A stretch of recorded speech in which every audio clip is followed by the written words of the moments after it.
Medialität und Sensitivität sind miteinander verwandt, dennoch sind es zwei verschiedene Paar Schuhe. Ein Sensitiver arbeitet mit dem Energiefeld eines Menschen. Ein Medium nimmt Kontakt auf zu anderen Dimensionen der geistigen Welt.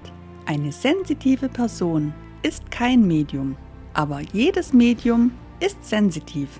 Am einfachsten könnte man es so erklären. Nicht alle Ärzte sind Chirurgen, aber alle Chirurgen sind Ärzte. Wenn du mehr über die Unterschiede zwischen Medialität und Sensitivität erfahren möchtest, bleib dran.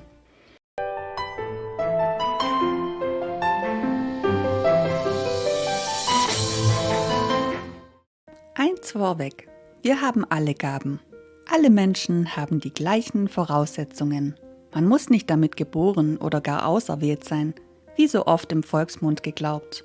Die Voraussetzungen sind gleich, nicht aber das Bewusstsein und die Motivation, stetig zu üben. Am Anfang steht die Intuition. Wir kennen es alle. Du denkst an eine Person und als das Telefon klingelt, weißt du einfach, dass es die Person ist, an die du zuvor gedacht hast. Oder du betrittst einen Raum und du kannst förmlich die dicke Luft spüren. Du weißt einfach, dass hier zuvor gestritten wurde. Sobald du das trainierst und lernst, es feiner einzustellen, wird das Sehen, Fühlen und Wissen klarer. Eine sensitive Person hat das so sehr verfeinert, dass sie sich mit einer Person verbinden kann. Es gibt 6 verschiedene Hellsinne, die bei den Menschen unterschiedlich stark ausgeprägt hervortreten. Die bekanntesten sind Hellsehen, Hellfühlen und Hellhören. Daneben gibt es noch das Hellschmecken, Hellriechen und Hellwissen. Diese werden auch als paranormale Fertigkeiten bezeichnet und sind in jedem Menschen angelegt. Doch wie können die eigenen Fertigkeiten in diesem Bereich erlernt werden? Und warum kann es dann nicht jeder? Im Grunde kann jeder Mensch seine Hellsinne nutzen, denn in jedem ist diese Fähigkeit angelegt. Es sind die sensitiven Kanäle, die uns Menschen mitgegeben wurden und die ganz pauschal auch als Bauchgefühl bezeichnet werden können. Menschen, die ihre Hellsinne ausgebildet haben und damit leben, nehmen diese Hinweise bewusst wahr. Da kann es vorkommen, dass das Telefon klingelt und derjenige beim Abnehmen des Hörers bereits weiß, wer am anderen Ende ist. Oder dass intensiv an einen Menschen gedacht wird und nach kurzer Zeit erscheint eine Nachricht. Doch das hat nichts damit zu tun, dass diese Person die Zukunft voraussagen könnte. Sie nutzt ihre intuitiven Fähigkeiten und das Gesetz der Anziehung, um sich dieser Dinge und Situationen sicher zu sein. Denn wenn wir stark an einen Menschen denken, bekommt dieser energetisch eine Art Signal und wird sich voraussichtlich melden. Sehr empathische Menschen, die ihren Sinn absolut vertrauen, spüren in Situationen, in denen etwas Gefährliches auf sie zukommen kann, dass sie dieser lieber entgehen sollten. Dies hat nichts mit Zufall zu tun. Es ist ein intuitives Wissen darüber, dass etwas geschehen kann und sie sich lieber aus der Situation entfernen sollten. Doch erst durch Trainieren der eigenen Hellsinne können solche Impulse gehört, gesehen oder gefühlt werden und führen zur entsprechenden Handlung. Kommen wir zur Sensitivität. Sensitivität ist die Wahrnehmung feinstofflicher Energien von Lebewesen oder Ereignissen, die auf unserer Erde leben bzw. geschehen. Feinstofflich bedeutet Dinge, die mit unseren normalen 5 Sinnen nicht wahrnehmbar sind. Sensitive erhalten durch übersinnliche Wahrnehmung Informationen aus dem Leben eines Menschen, aus deren Energiefeld, Aura oder den Chakren. Sensitive Menschen nehmen Dinge aus der gleichen Dimension wahr, in der wir uns als Menschen befinden. Dies kann die Vergangenheit oder auch Gegenwart eines Menschen sein. Sensitive können Hilfsmittel wie zum Beispiel Tarotkarten benutzen und nutzen auch Hellsinne wie Hellsehen und Hellfühlen. Sie arbeiten auf der materiellen Ebene und unterstützen Menschen bei ihrer persönlichen Entwicklung, sei dies eine Begleitung durch schwierige Zeiten oder das Arbeiten an Blockaden und Mustern. Im Großen und Ganzen könnte man sagen, der Sensitive unterstützt, wenn der Hilfesuchende den Überblick über sein Leben verloren hat. Durch den sensitiven Einblick in die materielle und auch physische Welt eines Menschen dient der Sensitive als unvoreingenommener Betrachter von Situationen, zeigt Verbindungen zur Vergangenheit und deckt Kettenreaktionen auf. Ein Sensitiver sieht auch Talente und Potenziale in seinem Gegenüber und kann diese objektiv und wertefrei aufzeigen.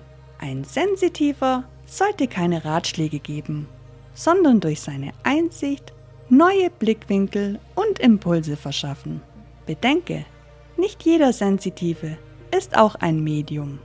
Medialität, das Übermitteln von Informationen aus der geistigen Welt, wird im Allgemeinen als Medialität verstanden.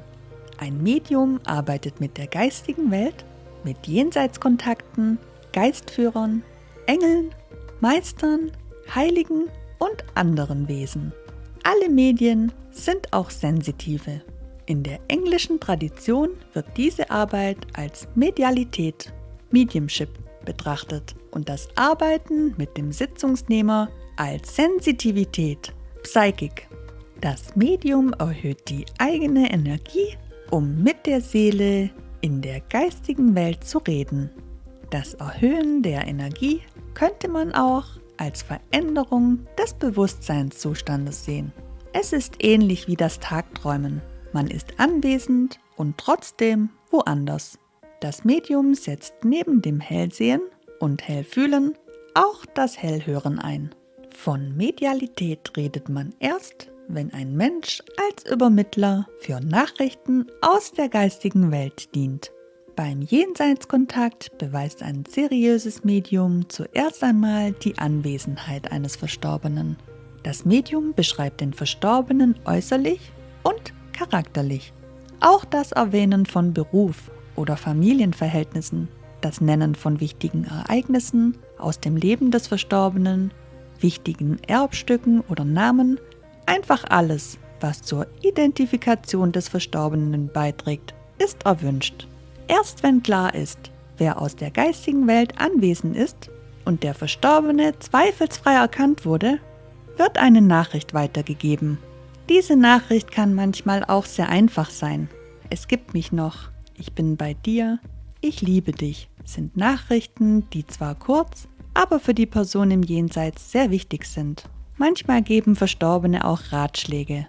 Ab und zu möchte sich ein Verstorbener auch für etwas entschuldigen. Schließlich können nicht alle Menschen in Frieden mit sich und dem Umfeld gehen. Ein gut ausgebildetes Medium kann beide Fähigkeiten anwenden, sensitiv und medial, und weiß genau, welche es wann und wie benutzt.